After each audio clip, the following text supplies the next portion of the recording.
Assalomu alaykum qadrlik anglag'uvchilar.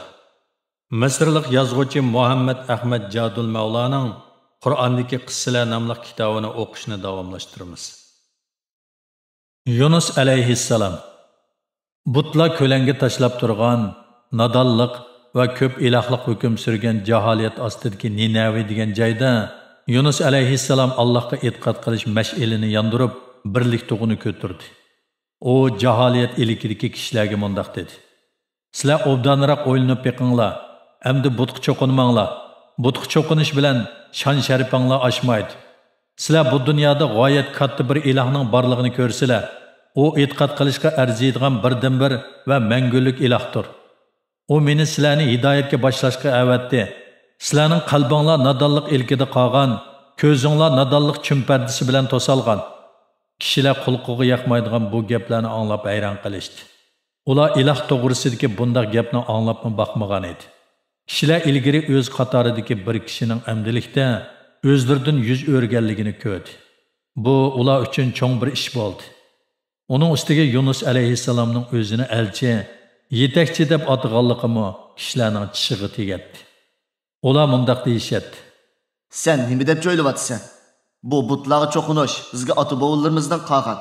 Hozir dunyoda bizni bu dinga e'tiqod qilishdan voz kechtirib, o'zing ijod qilgan boshqa bir dinga e'tiqod qildirgudek zodi nima ish bo'ldi? Ey xaloyiq deb javob berdi Yunus alayhissalom. Ko'zinglarni to'sib olgan pardani ep tashlanglar. Ruhinglarni chirmab turgan to'rni yirtib tashlanglar. Oz to'la o'ylanib beqinglar. Ertadan kechgacha oldinglarda turgan bu butlar hojitinglardan chiqolmaydi yoki sizlarni balo qazo peshkanliklardan saqlayolmaydi. Bu butlarning sizlarga ozg'ini bo'lsa-mu foydasi bormi? Ular bir mo'jiza yarata olamdi. O'likni tirildira olamdi. Kasalni saqayta olamdi.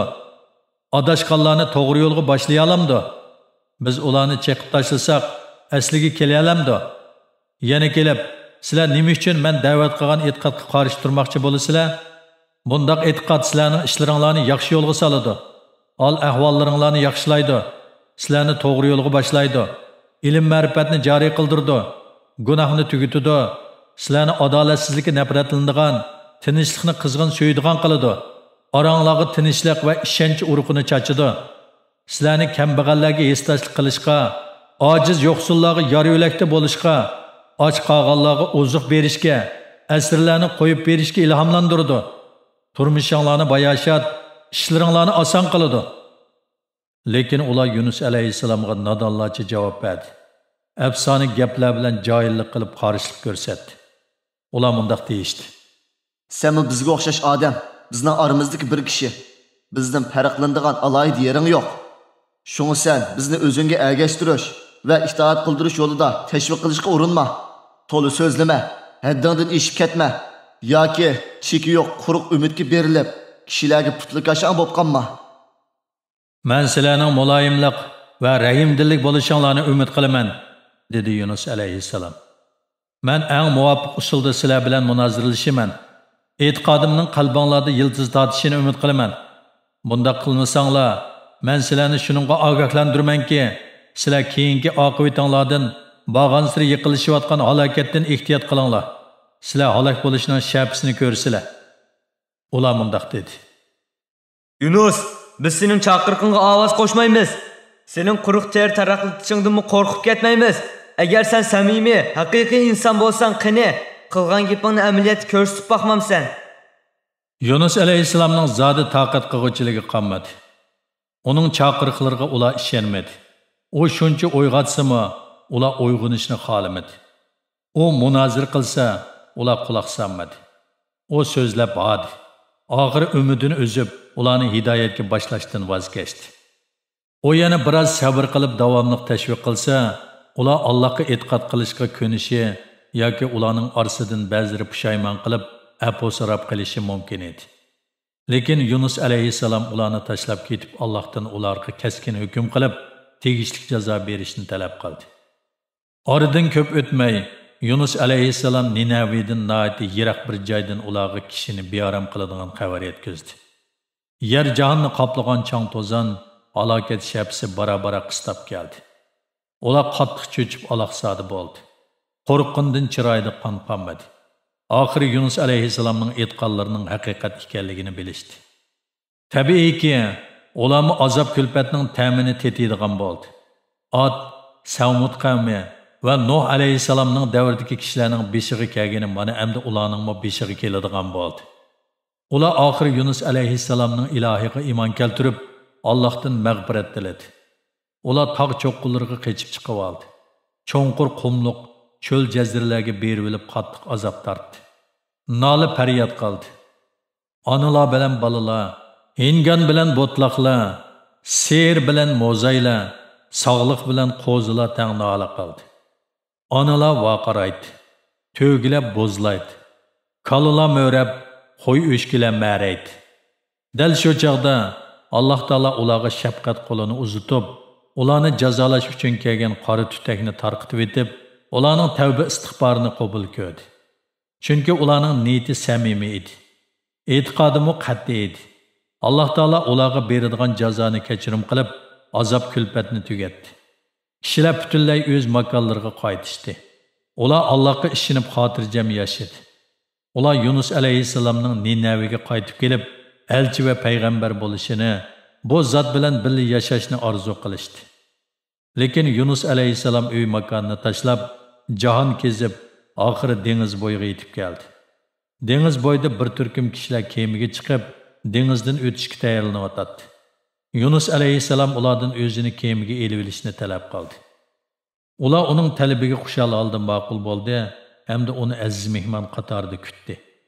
Chunki ular uning tashqi ko'rinishdan esil, fazilatli kishi ekanligini ko'rib olgan edi. Ular quruqlikdan yiroqlashgandan keyin dengiz qattiq o'rkashlab, do'lqin kemaga urilishga boshladi. Kemadagilar ish chatoq bo'ldi deb qo'rqib ketishdi. Kishilar qanday qilish kerakligi ustida maslahatlashdi. Oxiri ular chek tashlab, chek kimga chiqsa, shuni dengizga tashlashni belgiladi. Chek dal Yunus alayhissalomga chiqib qoldi.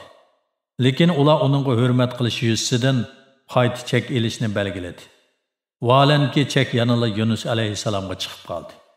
Kishilar yanala qayta chek elishni belgiladi.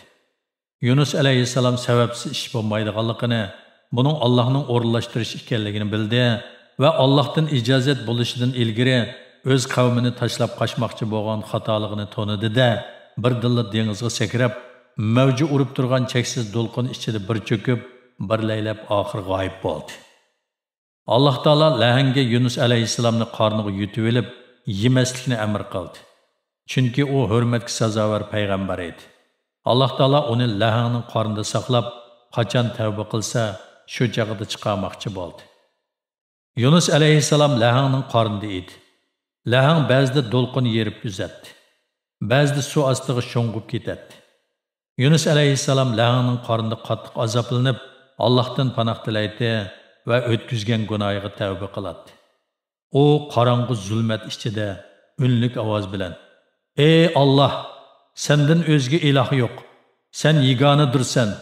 Ey egam, men o'zingga hamd sana o'qiyman. Men ilgari haqiqatan noinsoflik qilibman" deb faryod qiladi. Alloh taolo uning talabini qabul ko'rib, lahanga: "Mehmoningni dalga tashlab, u tegishli jazosini totdi" deb bishorat qildi. Lahang zaif, kesalman Yunus alayhissalomni dengiz bo'yiga tashlab. Yunus alayhissalom Allohning xayr-xoliqiga erishib, o'z atrofida ungan kov bilan qo'rsiqini to'yg'izib, kovning yo'pirmoqlari ostida saydab, salomatligini asliga keltirdi. Yunus alayhissalom o'ri bo'lib mang'alig'idek olg'a kelgandan keyin Alloh taolo uningga: "Sen yurtingga qayt. Sening qish aqrabolaring va boshqa kishilar yana senga ishonadi. Ular e'tiqod bilan ro'naq topdi. Butlarni tashladi. Sening qaytib berishingni kutmoqda" dedi. Yunus alayhissalomning qavmi 100 minglarcha edi. Yunus alayhissalom dakki-dukki ichida yurtga qaytib keldi. U ko'nglida ba'zilarni butga e'tiqod qilamikin deb ansiraydi. Lekin kishilar uning bilan ko'rishganda hammaylan Allohning mehr shafqatiga hamd sano etdi. Diqqat berganingizga rahmat.